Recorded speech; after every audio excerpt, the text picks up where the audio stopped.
My name's Councillor Abby Brown. I'm the leader of Stoke-on-Trent City Council.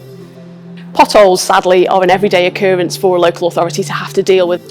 Pothole Pro's had a huge impact on Stoke-on-Trent. Obviously, we work very closely with JCB to bring forward the concept around a better way to repair potholes. And actually, the machine itself has become something of a novelty around the streets of Stoke-on-Trent as people come out to see this new revolutionary way of fixing something that has become a bit of a blight on roads right across the country, in fact. So, in a way, a revolutionary impact, not just in terms of how fast we've got through repairs over the last year of having the Pothole Pro, but actually in being able to show the innovative way that we've worked with JCB to bring the machine forward. Then having a machine like the Pothole Pro working for us means that actually we've been able to catch up with a huge amount of a backlog of work. In fact, we reckon that we have repaired something in the region of 7 years worth of potholes within the last 12 months, thanks to the Pothole Pro.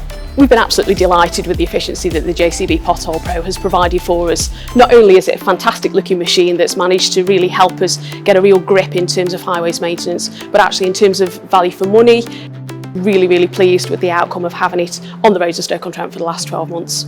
Not just for the teams who work with it every day, who I know feel hugely passionate about the work that they do and of course the machine itself, but actually for the wider reputation of not just the city, but actually for our wider area. JCB are a key part of our local economy, and I know residents are really pleased to see the work that's going on. Everyone thinks about the JCB Pothole Pro in terms of fixing potholes, but actually I know the team use it regularly on a whole range of different schemes, whether it's ditch clearing or all sorts of other things, and I suspect moving forward we'll find even more ways to use the machine, which is absolutely fantastic and obviously adds to the assets that we already use in the team. I think it's incredibly adaptable and we're really excited about what other opportunities there are to use it. I think the team have absolutely loved every minute of working with JCB in terms of bringing forward the Pothole Pro. It's incredibly empowering for them to be involved with the machine coming forward and having the expertise, not only to share back with JCB to ensure that we can continue to enhance and improve the machine, but also with other authorities who are potentially looking to have a Pothole Pro themselves. A fantastic partnership that we're incredibly proud of.